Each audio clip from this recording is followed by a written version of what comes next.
Ayun po, sa episode na ito, ano po, atin pong susulitin yung ulan, no po. Lagi pong itatiming natin yung panahon. Ngayon po ay tayo magpapataba po ng ating mais. Oho. Na ayun. Mataba na rin po naman ay. Kasi mas maganda yung medyo mas mataba-taba ng konti. Oho.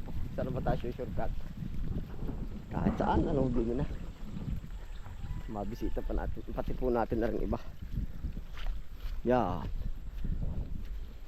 Pag umulan ay nakakarbo ay halos lahat po ng pananim gawa po ng galing sa init ay hindi po ba't medyo mainit tapos biglang bumanat ng ulan ayun talagang dalian din parang may pupuntahan din paglago. Na po ang dala nating fertilizer. Ari po ay triple 14. Hinalokan po natin ng ng urea. Oho. Para talagang tatalab. Pati po damo, yan ang pagkabilis ngayon lumago. Pati damo. Dalian din lumago.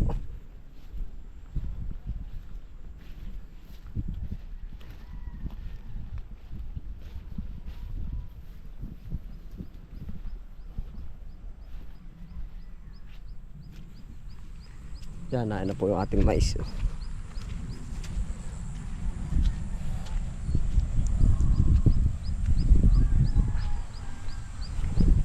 Atin pong sususugin yan.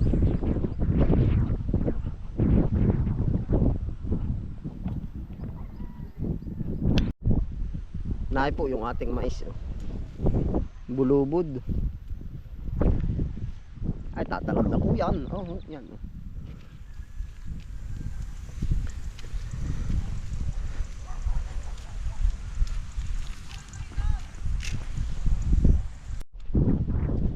Ito po yung ating mais.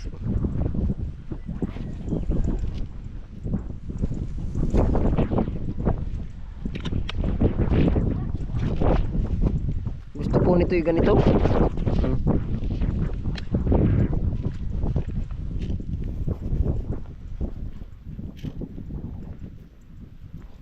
Tama-tama po, tunaw po agad dyan.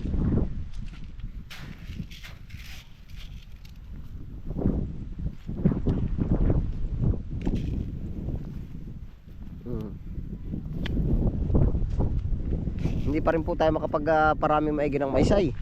Gawa ng priority natin ay iba pa. Kamote. At sinasalit lang po ito. Tinatanong na rin sa atin ng ating mga mga customer. Suki ba?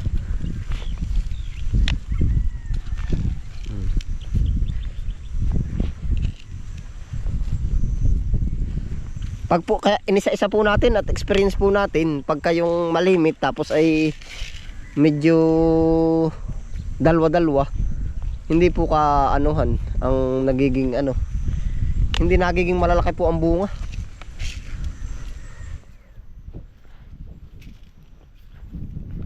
Tapos po hindi na rin natin huhulipan yung mga nabungi at huli na dapat po halos kasabayan.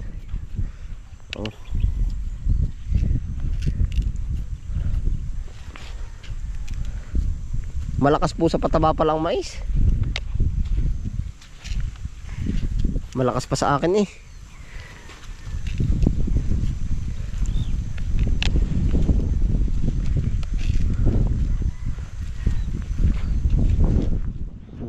ganda niyan. Ma-absorb po niya yung talaga yung pataba.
Ano po ating pataba?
Panalo.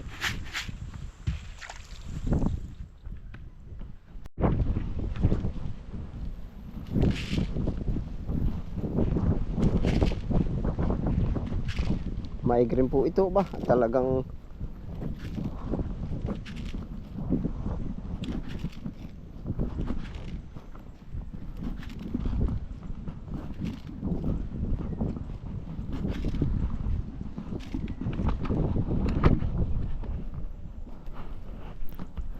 atin pong sinasabayan pa rin ito ng chicken manure kahit may pataba. Gawa po ng kinukondisyon po natin lupa. Pero malakas din pong kumain ng pataba ang mais. Kaso nga, pagka naman nabugbog natin siya sa chicken manure, matik po na masusul condition po ba? Soil condition.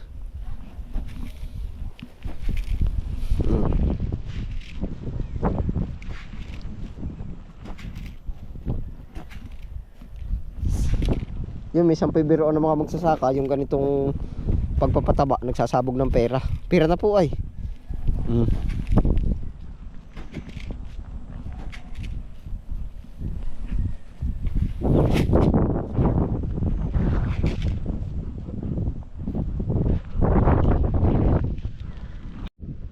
Yayari na po, may mga pataba na. Ngayon po naman bubulubudan ko na rin ating ano, ari pong talbusan. Kahit simpleng gayaan lang po yan, para sabay-sabay na po ba.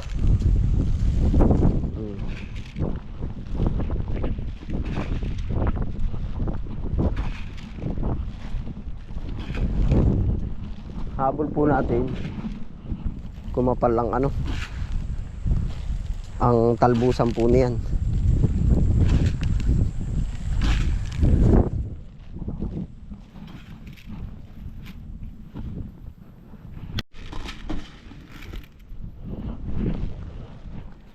Yan, ito na po. Lahat ay may pataba na. Pag ganyan pong umulan, hapit din tayo.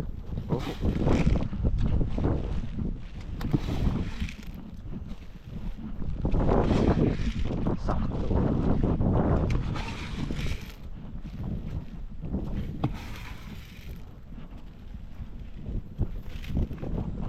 Yari na po, sulod na oh.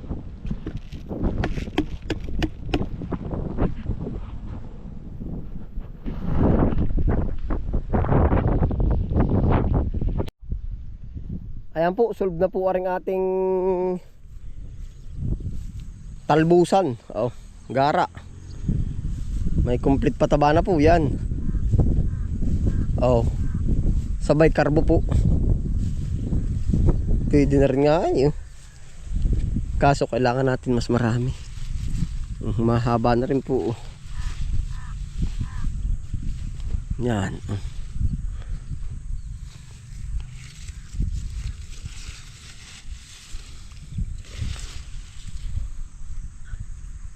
Sa mga backyard po marami nito, nitong talbusang ito.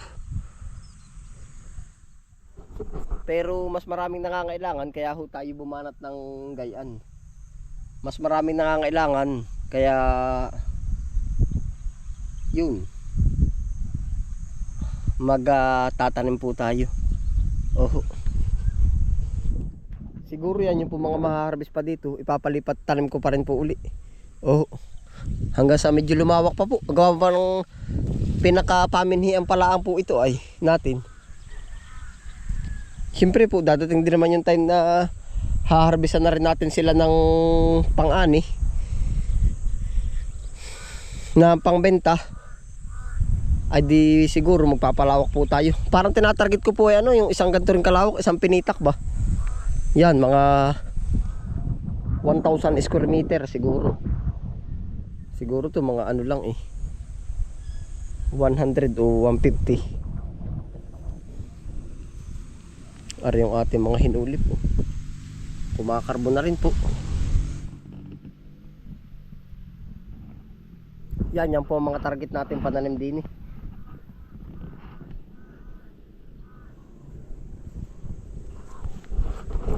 Ayun po, solve na po yung ating talbusan din Aha. Tayo na may titingin po ng mga gugulay po doon. Parang may upo po tayo doon. Nabunga na rin pala rin sili Yan yung ating po mga sili. Nabugbugla ng hangin kaunti. Kaya medyo umano Sili panigang.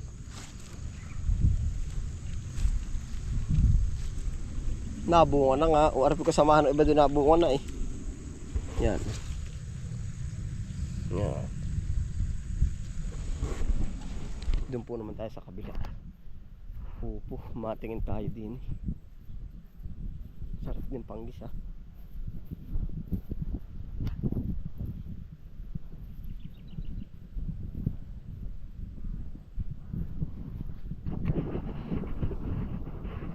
Aray, susunod natin itong mga linisin. Yan, ang bilis din po sumukal gawa na nakaka-absorb din po ng pataba yung balon, hindi na naharata nagbukang balon.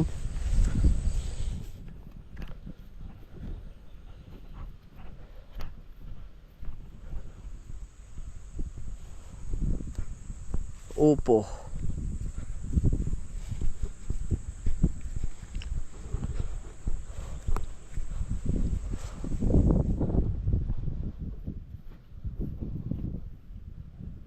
Pang ulam. Yan ito laki. Pwede na to. Pilipitin na lang po natin. Wala tayong kutsilyo.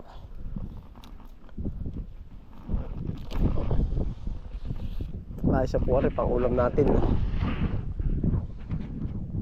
Meron na rin pala tayong mabebenta isa, dalawa. Ito pa ba't iba na ang kulay nito?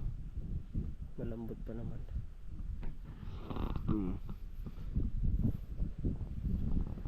Yan pa po yung ating mga upo. Kinis nito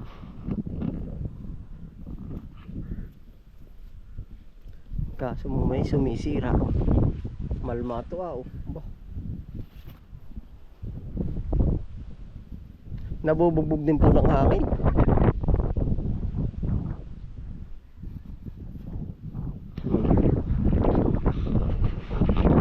Ayun po, salamat po sa inyong pagsama. Yan po ang ganap sa ating pinatabaan. Ayun, ingat po ang lahat. Happy lang po. Bye.